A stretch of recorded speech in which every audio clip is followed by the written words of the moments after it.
SC आणि ST कम्युनिटीला ज्या सुविधा 1952 पासून मिळत होत्या त्या सर्व सुविधा OBC समुदायाला सुद्धा 1952 पासून मिळायला पाहिजे होत्या असं अपेक्षित होतं। परंतु आमची OBC समाजातले स्वतःला सो कॉल्ड जे नेते आहेत, मग ते आमदार असो की खासदार असो, यांनी याचा अभ्यास केला नाही की संविधान काय म्हणते। ज्या सुविधा 1952 पासून मिळायला पाहिजे होत्या त्या सुरू व्हायला आम्हाला 40 वर्ष वाट पाहावी लागली। या देशामध्ये 3742 आणि आपल्या महाराष्ट्रामध्ये जवळजवळ 380 जातीचा हा समूह आहे। नागपूर अधिवेशनाच्या वेळेस 1.5-2 लाख लोकांचा एक भव्य मोर्चा आम्ही काढला, तेव्हा पोलीस यंत्रणेला कुणाला अपेक्षित नव्हतं की OBCच्या मोर्चाला एवढे लोक कधी एकत्रित येऊ शकतात, कारण त्याआधी OBC शब्द तेवढा कमी। पण लोकांनी खूप भरभरून प्रतिसाद दिला, सर्व लोक आले।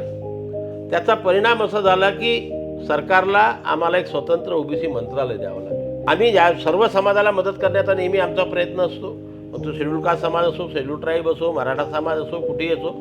आम्हाला कुणामध्ये द्वेष निर्माण करायचा आणि कुणाच्या हिश्श्यातलं काही घ्यायचं नाही आहे। संविधान हा देश संविधानाप्रमाणे चालतो आणि संविधानाप्रमाणे चालत असल्यामुळे संविधानाच्या कलम 340 नुसार 15/6/16 नुसार ज्या ज्या सोयी आणि सवलती केंद्र आणि राज्य सरकारने या समुदायाला द्यायला पाहिजे त्याचीच आम्ही आग्रहाची मागणी करतो, त्याच्या व्यतिरिक्त आम्ही काही मागत नाही। जो OBC की बात करेगा वही देश पे राज करेगा, हे ब्रीद वाक्य आहे राष्ट्रीय OBC महासंघाचे, जी 7 ऑगस्ट 2016ला स्थापन झाली।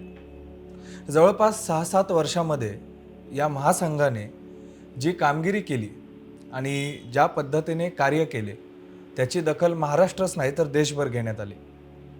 आणि याबरोबरच अनेक जे GR असतील किंवा अनेक हक्क असतील हे त्यांना मिळाले।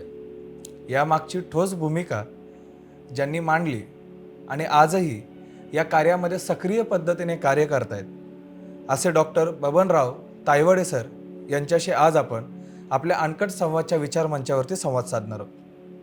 नमस्कार प्रेक्षक, मी निखिल जाधव न्यूज अनकटच्या अनकट संवाद कार्यक्रमात आपलं स्वागत करतोय।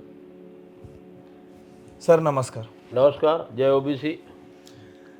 ज्या पद्धतीने याची स्थापना झाली तर नेमकं तेव्हा उद्दिष्ट काय होतं, कारण जवळपास OBC म्हटल्यानंतर अनेक जाती असतील किंवा अनेक काय म्हणतात लोक असतील समाजाचे, त्यांना एकत्रित किंवा संघटित करताना काय पद्धतीची कसरत म्हणावी आपण आजच्या युगाने तुम्हाला लागू पडली त्याच्याबद्दलच्या आणि स्थापनेचा नेमकं उद्दिष्ट काय होतं? हे बघा कसं आहे की OBCला संविधानाच्या कलम 340 नुसार SC आणि ST कम्युनिटीला ज्या सुविधा 1952 पासून मिळत होत्या त्या सर्व सुविधा OBC समुदायाला सुद्धा 1952 पासून मिळायला पाहिजे होत्या असं अपेक्षित होतं। परंतु त्यावेळेस OBCंच्या जातीची यादी तयार नाही हे एक कारण सांगून त्या देता येणार नाही असं सांगितलं। मग त्याच्यावरती काका कालेलकर आयोग बसला, 1953ला 55ला रिपोर्ट सबमिट झाला। त्या रिपोर्टमध्ये शॉर्टमध्ये असंच सांगण्यात आलं होतं की बा ज्या ज्या सुविधा SC आणि STला देण्यात येतात त्या सर्व OBC संवर्गाला द्यायला पाहिजे, कारण हा OBC संवर्गसुद्धा ज्यामध्ये या देशामध्ये 3742 आणि आपल्या महाराष्ट्रामध्ये जवळजवळ 380 जातीचा हा समूह आहे, तर यांना त्या सर्व सुविधा द्यायला पाहिजे असं अहवालामध्ये रिकमेंड केलं होतं, सांगितलं होतं। परंतु नंतर त्या तत्कालीन जे अध्यक्ष होते काका कालेलकर त्यांच्याकडून लिहून घेण्यात आलं की आमच्या आयोगाने जरी ह्या शिफारसी केल्या असल्या तरी मी अध्यक्ष या नात्याने व्यक्तिशः या शिफारसीशी सहमत नाही। त्या एका वाक्यामुळे 25 वर्ष तो अहवाल किंवा तो रिपोर्ट, आयोगाचा रिपोर्ट तसाच पेंडिंग राहिला, काहीच मिळालं नाही OBCला। नंतर 1977ला मोरारजी देसाईचं सरकार आलं आणि मग त्यांनी BP मंडल यांच्या अध्यक्षतेखाली नवीन आयोग OBC नेत्यांच्या आग्रहास्तव तयार केला। त्यांनीसुद्धा 2 वर्ष पुन्हा या देशाचा फिरून अभ्यास केला आणि सांगितलं की या OBCमध्ये 3742 जाती येतात आणि यांची लोकसंख्या 52% आहे. हे शैक्षणिक, सामाजिक, राजकीय, आर्थिकदृष्ट्या मागासलेले आहे. म्हणून थोडक्यामध्ये ज्या ज्या सुविधा SC STला देतात त्या सर्व सुविधा या समुदायाला द्यायला पाहिजे. पुन्हा 10 वर्ष तो अहवाल तसाच पेंडिंगमध्ये राहिला. कोणी त्याच्याकडे लक्ष दिलं नाही. आणि मग शेवटी 1989च्या शेवटी VP सिंग नावाचा नवीन राजा या देशामध्ये प्रधानमंत्री झाला आणि तेव्हाच आमचे काशीरामजींनी या देशामध्ये नारा दिला की मंडल आयोग लागू करो वरना खुर्ची खाली करो. ही देशामध्ये मूवमेंट चालवली. तेव्हा त्या मूवमेंटमध्ये आम्ही काम केलेलं आहे. आणि मग शरद यादव, लालू यादव, मुलायम सिंग यादव, रामविलास पासवान यांच्यासारखी जी मोठी मंडळी ती त्यांच्या पाठीमागे भक्कमपणे उभी राहिली. आणि या सर्वांच्या आग्रहास्तव VP सिंग यांनी 7 ऑगस्ट 1990 हा दिवस OBC समाजासाठी फार महत्त्वाचा आहे की त्या दिवशी या देशातल्या या 52% OBCंना शिक्षण आणि नोकरी फक्त 2च शिफारसी मान्य केल्या, फक्त 2च, की शिक्षणामध्ये आणि नोकरीमध्ये यांना आरक्षण देण्यात येईल. ही घोषणा झाल्याबरोबर या देशामध्ये खूप तांडव निर्माण झालं. लोकांनी स्वतःला जाळून घेतलं. मंडलच्या ऐवजी कमंडल यात्रा निघाली. काही लोक सुप्रीम कोर्टामध्ये गेले आणि शेवटी 1992ला सुप्रीम कोर्टाचा निर्णय आला की नाही, लोकसभा आणि राज्यसभेमध्ये मंजूर केल्यामुळे आता आम्ही याला थांबवू शकत नाही, कारण लोकांनी स्थगिती मागितली होती, रद्द करायला सांगितलं होतं. पण नंतर सुप्रीम कोर्टाने त्याच्यामध्ये 2 कंडिशन घातल्या की एकूण आरक्षण 50%पेक्षा जास्त जाता कामा नये. आणि म्हणून आधीच SCला 15%, STला 7.5% देण्यात आलं होतं. 50मधनं 22.5 गेले तर आले 27.5 आणि मग OBCला 27% आरक्षण देण्याचं जाहीर झालं. आणि एक नॉन क्रिमिलियर शब्द नवीन त्याच्यामध्ये घालण्यात आला आणि ज्यांच्याकडे म्हणजे ज्यांचं उत्पन्न एका विशिष्ट मर्यादेच्या आत आहे त्यांनाच त्या सुविधा मिळतील. समाजाने ते ॲक्सेप्ट केलं. आणि हे झाल्यानंतर काय होतं की प्रत्येक तालुक्यामध्ये, प्रत्येक जिल्ह्यामध्ये OBCच्या संघटना होत्या. आम्ही तेव्हा काम करत होतो. पण प्रत्येक संघटन आपापल्या तालुक्याच्या ठिकाणी, आपापल्या जिल्ह्याच्या ठिकाणी कलेक्टरला किंवा तहसीलदाराला किंवा एखाद्या नेत्याला एखादं निवेदन द्यायचं, एक फोटो काढायचा, पेपरमध्ये छापून आणायचं. पण त्याचा राज्यातल्या राज्यकर्त्यांवरती किंवा देशातल्या राज्यकर्त्यांवरती काहीच परिणाम होत नव्हता.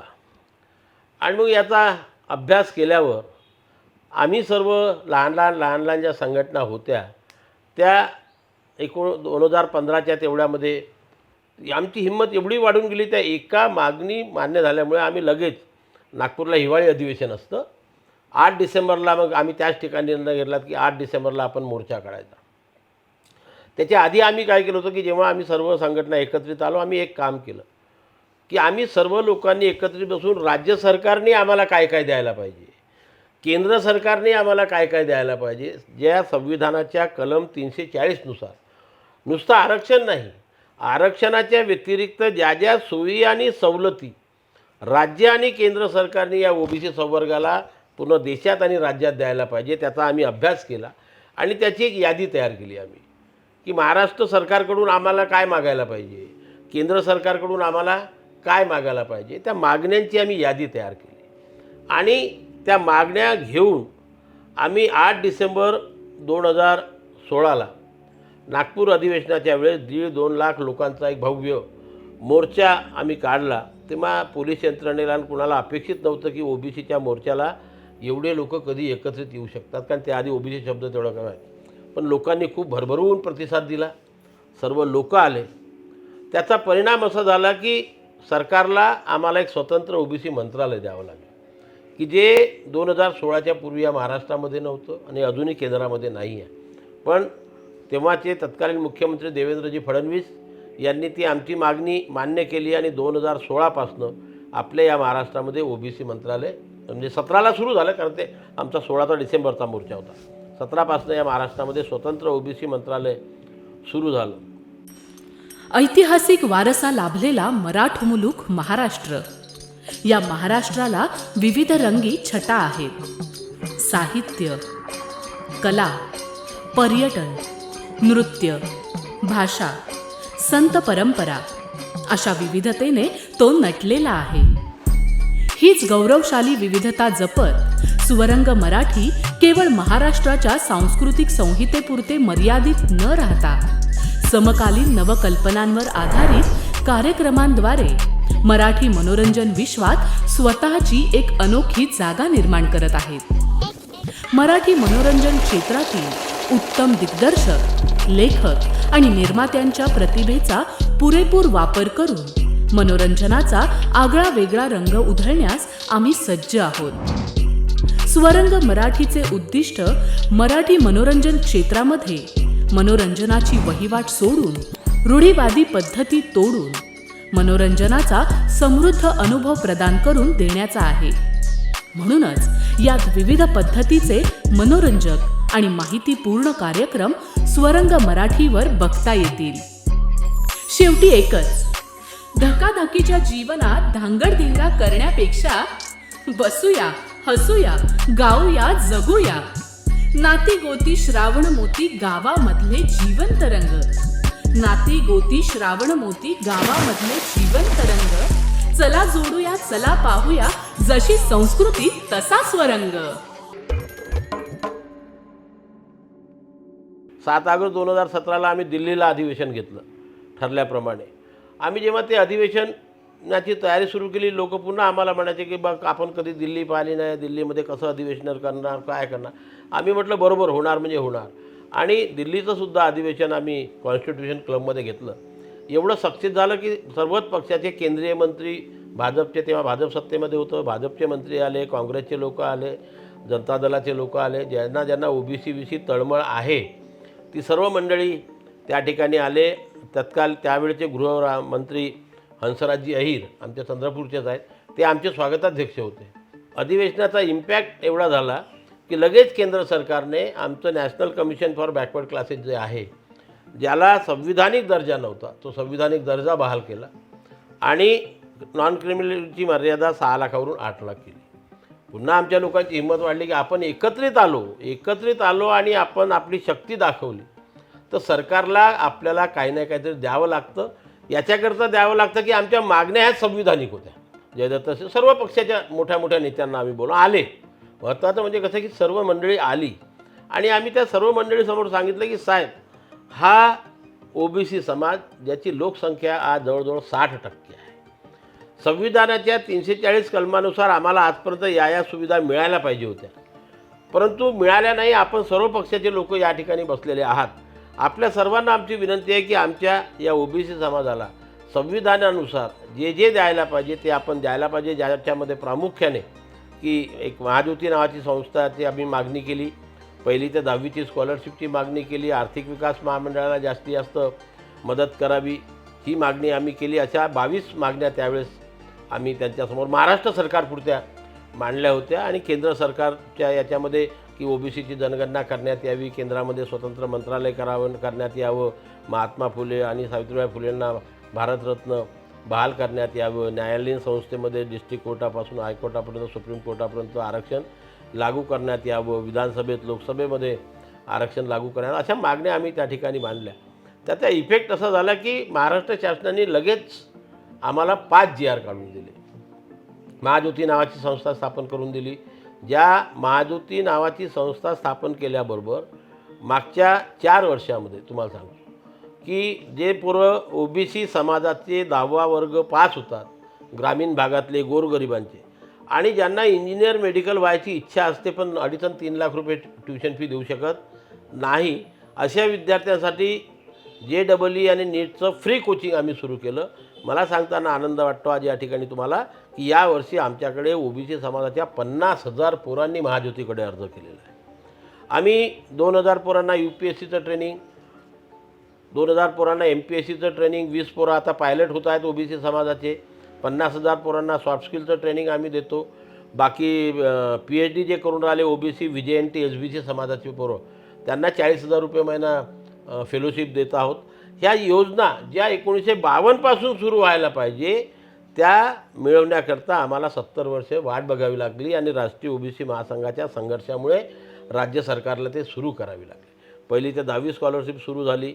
आमची हॉस्टेलची मागणी होती, मग तेव्हा 36 हॉस्टेल मंजूर करण्यात आले होते 2018ला. अशा प्रकारे आमच्या एवढ्या मागण्या पूर्ण झाल्या. मग आम्ही हैदराबादला गेलो, तिथे आमचं 4थं अधिवेशन झालं. 5वं नंतर सरकार बदललं, कोरोना लागला. तरी महाआघाडी सरकारपुढे आम्ही गेलो की ह्या आमच्या मागण्या आहेत. आम्ही ऑनलाईन अधिवेशन घेतलं, थांबलो नाही. ऑनलाईन अधिवेशनामध्ये या सर्व नेत्यांना बोलावलं, ते आले, विचार मांडले. आम्ही सांगितलं की तुम्ही यांनी आम्हाला 36 हॉस्टेल भाजप सरकारने दिले होते, तुम्ही महाआघाडी सरकार काय देतात? त्याने सांगितलं आम्ही 72 हॉस्टेल सुरू करू. आणि मला सांगताना आनंद वाटतो की आज 72 हॉस्टेलचा GR निघाला आणि या शैक्षणिक वर्षापासून ते सुरू होणार. आमचं हे झाल्यानंतर ऑल इंडिया कोट्यामध्ये आम्हाला रिझर्वेशन मिळत नव्हतं OBC समुदायाला. सैनिकी स्कूलमध्ये रिझर्वेशन नव्हतं, नवोदय विद्यालयामध्ये रिझर्वेशन नव्हतं. हे सर्व आम्ही केंद्र सरकारशी भांडून केंद्र सरकारकडनं ऑल इंडिया मेडिकल कोट्यामध्ये MBBS आणि MS करता रिझर्वेशन लागू करून घेतलं, नवोदय विद्यालयात लागू करून घेतलं, सैनिकी स्कूलमध्ये लागू करून घेतलं. आमच्या आदिवासी क्षेत्र जे आहे तिथे OBCचं क्लास 3 क्लास 4च्या अपॉइंटमेंटमध्ये रिझर्वेशन कमी केलं होतं, ते आम्ही लागू करून घेतलं. ज्या पोरांना एज्युकेशन लोन घेतात त्या पोरांना व्याज देण्याचं हे होतं, ते महाराष्ट्र शासनाकडनं तो GR काढून घेतला की व्याज सरकार भरेल 12% एज्युकेशन लोन. अशा प्रकारच्या OBC समाजाच्या उत्थानाकरता संविधानाच्या कलम 340नुसार राज्य सरकार आणि केंद्र सरकारने जे जे करायला पाहिजे ते करण्याकरता आम्ही त्यांना निवेदन देतो, विनंती करतो किंवा प्रेशर आणतो म्हणा. आणि त्याच्यामुळे या राष्ट्रीय OBC महासंघाच्या चळवळीमुळे आतापर्यंत आम्ही राज्य आणि केंद्र सरकारकडून 33 शासन निर्णय काढून घेतलेले आहे, GR काढून घेतले आहे. आणि नुसते निर्णय काढून कागदोपत्री नाही आहे तर त्याची अंमलबजावणीसुद्धा सुरू झालेली आहे. हे राष्ट्रीय OBC महासंघाचं मागच्या 6 वर्षातलं यश आहे. सध्या आपल्याला सर्वत्र एककल्ली बातम्यांवर भर दिला जात असल्याचं दिसत आहे. त्यामुळे प्रेक्षकही कंटाळलेत. हे लक्षात घेऊन आम्ही फक्त एका गोष्टीवर लक्ष केंद्रित न करता दर्शकांना सविस्तर न्यूज बुलेटिन, डॉक्युमेंटरीज, लोकांच्या समस्या, शेतकरी वर्ग, ग्रामीण भागातील विस्तृत कव्हरेज, आरोग्य, जागरूकता, फॅक्ट चेक, आर्थिक घडामोडी, विस्तृत विश्लेषण, आंतरराष्ट्रीय बातम्या आणि क्रीडा यांचं संपूर्ण पॅकेज देत आहोत. अध्यात्म, सर्व धर्मियांसाठी अध्यात्मावर आधारित माहिती देणार आहोत, जे विज्ञानाशी तर्कसंगत असेल. योग आणि व्यायाम, यामध्ये आम्ही योग आणि इतर शारीरिक व्यायामांचे प्रकार तसेच त्यांच्याशी संबंधित तज्ज्ञांकडून विस्तृत माहिती दिली जाईल. सकारात्मक न्यूज, दिवसाची सुरुवात होताना तुम्हाला सकारात्मक घडामोडींचा आढावा दिला जाईल, ज्याची सकारात्मकता दिवसभर तुमच्या उपयोगी पडेल. बुलेटिन, यामध्ये इतर वृत्तवाहिन्यांप्रमाणे रिपीटेड बुलेटिन्स न दाखवता अगदी ग्रामीण स्तरापासून ते आंतरराष्ट्रीय स्तरापर्यंत सर्व घडामोडींचा जलद आढावा घेतला जाईल. अँकर बेस्ड न्यूज, यामध्ये बातम्यांचा विस्तृत आढावा घेतला जाईल. स्पेशल स्टोरीज, जगभरातील सर्व महत्त्वाच्या घडामोडींवर आमच्या प्रतिनिधींकडून मिळालेल्या माहितीच्या आधारावर विश्लेषणावर आधारित तसेच ग्राफिक्स आणि व्हिडिओज वापरून या स्टोरीज बनवल्या जातील.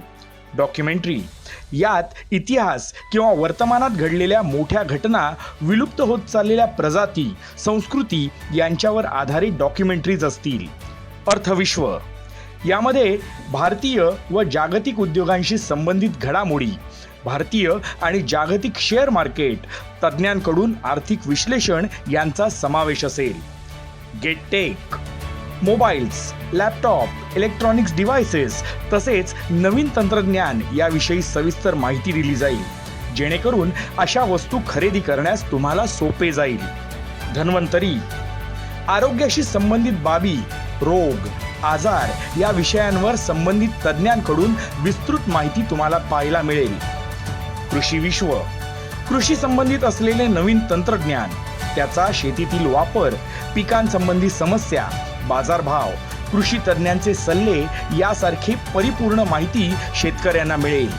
क्रीडा विश्व, इतर कोणत्याही चॅनल खेळाशी संबंधित खास बुलेटिन्स दाखवत नाही, जो आमचा चॅनल घेऊन येतोय.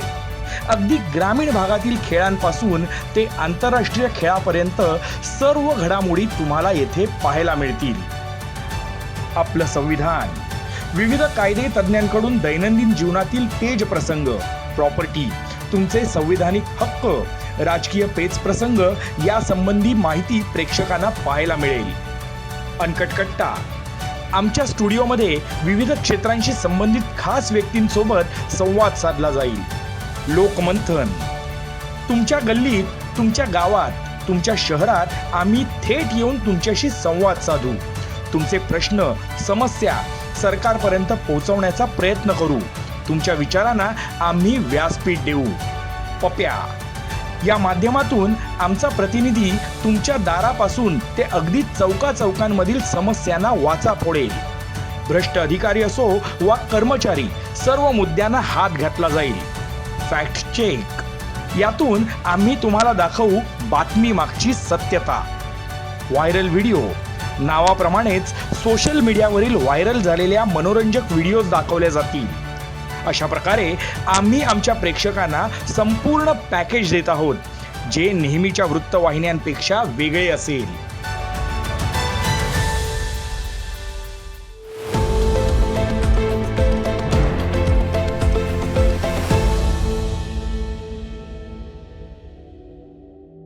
सर, ओबीसी संघाचा जेव्हा विषय येतो, महासंघाचा, तर फक्त ओबीसी वर्गापुरताच विचार केला जातो की अनेक असे समाज आहेत की त्यांच्याबद्दलचाही काही भाग जो आहे तो याच्यामध्ये इन्क्लूड करता येतो.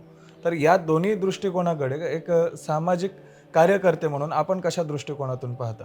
आम्ही या सर्व समाजाला मदत करण्याचा नेहमी आमचा प्रयत्न असतो. मग तो शेड्यूल कास्ट समाज असो, शेड्यूल ट्राईब असो, मराठा समाज असो, कुठेही असो. आम्हाला कुणामध्ये द्वेष निर्माण करायचा आणि कुणाच्या हिश्श्यातलं काही घ्यायचं नाही आहे. संविधान हा देश संविधानाप्रमाणे चालतो आणि संविधानाप्रमाणे चालत असल्यामुळे संविधानाच्या कलम 340 नुसार 15/6/16 नुसार ज्या ज्या सोयी आणि सवलती केंद्र आणि राज्य सरकारने या समुदायाला द्यायला पाहिजे त्याचीच आम्ही आग्रहाची मागणी करतो.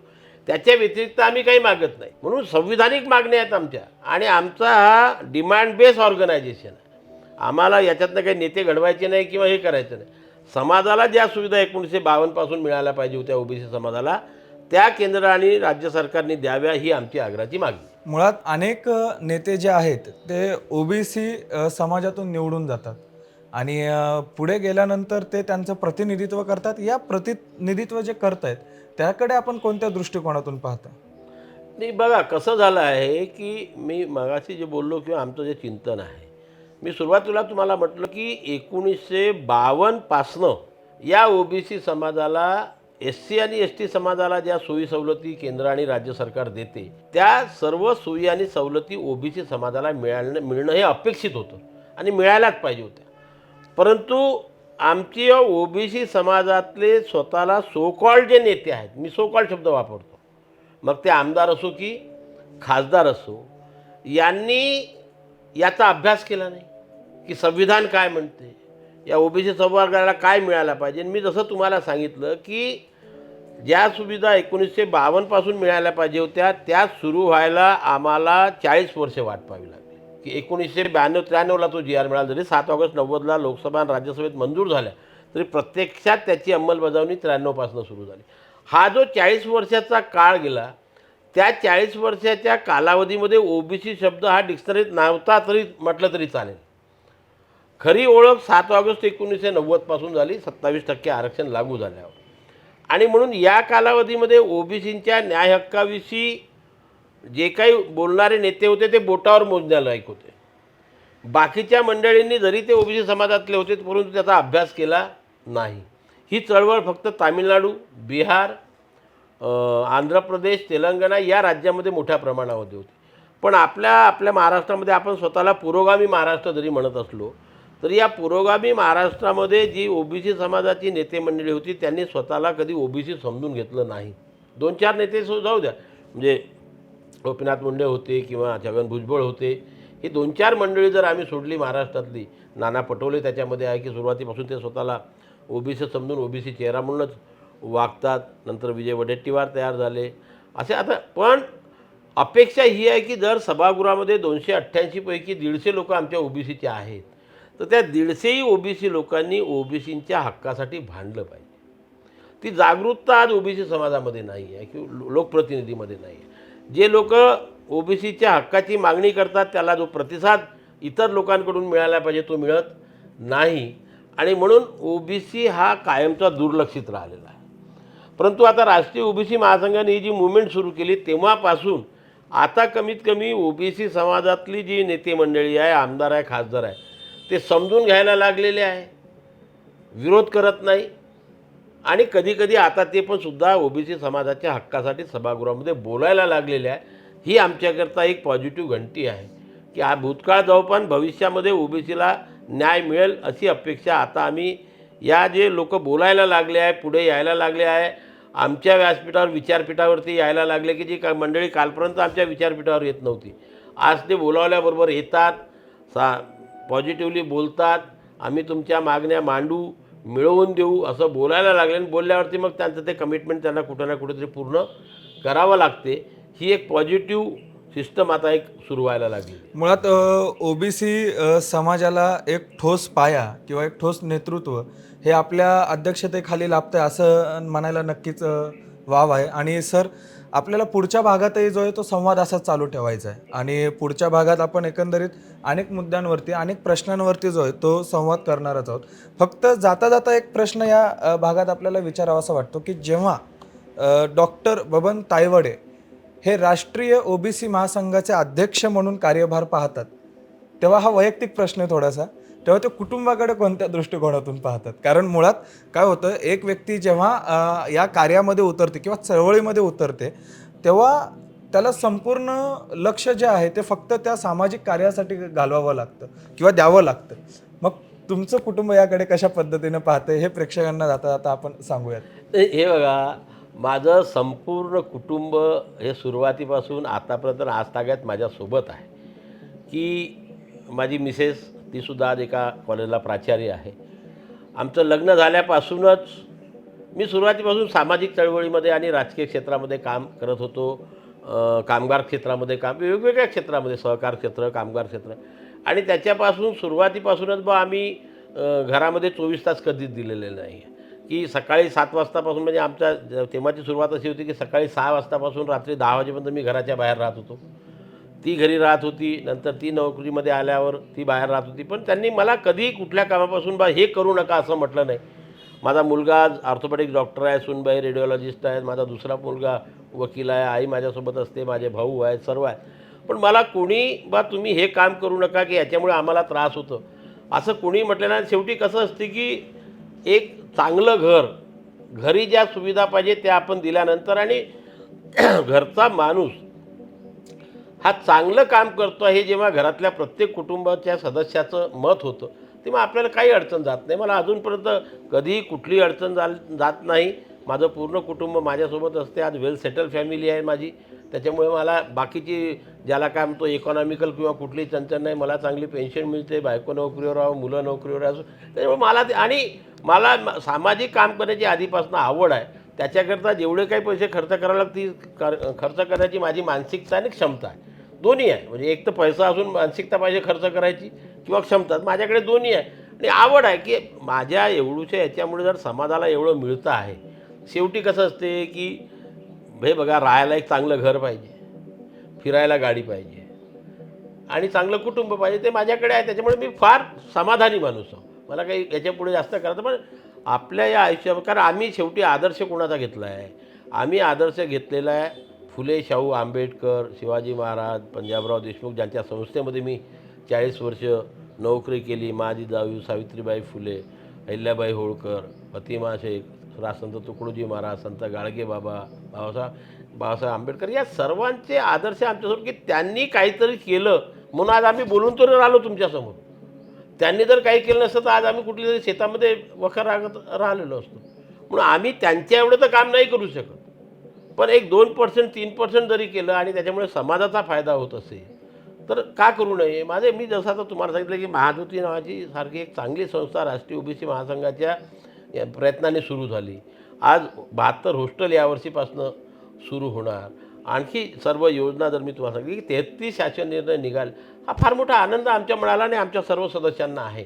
आणि म्हणून भावी पिढीकरता आपण काहीतरी कॉन्ट्रीब्यूट करायचं, त्या उद्देशाने आम्ही हे काम करतो. आणि म्हणून आम्हाला सर्व पक्षाचे नेते, मग भाजप असो, काँग्रेस असो, राष्ट्रवादी असो, शिवसेना असो, राष्ट्रीय जनता दल असो किंवा सर्व पक्षाचे लोक याच्याकरताच आम्हाला रिस्पेक्ट करतात की आम्ही समाजासाठी काही मागून राहिलो, स्वतःसाठी नाही मागून राहिलो. नक्कीच नक्कीच ज्या पद्धतीने आपण सांगितलं त्या पद्धतीने समाजासाठी आपण कार्य करता आणि पुढील भागातही अनेक मुद्दे जे आहेत ते आपण संवाद साधणार आहोत त्या विषयावरती सर.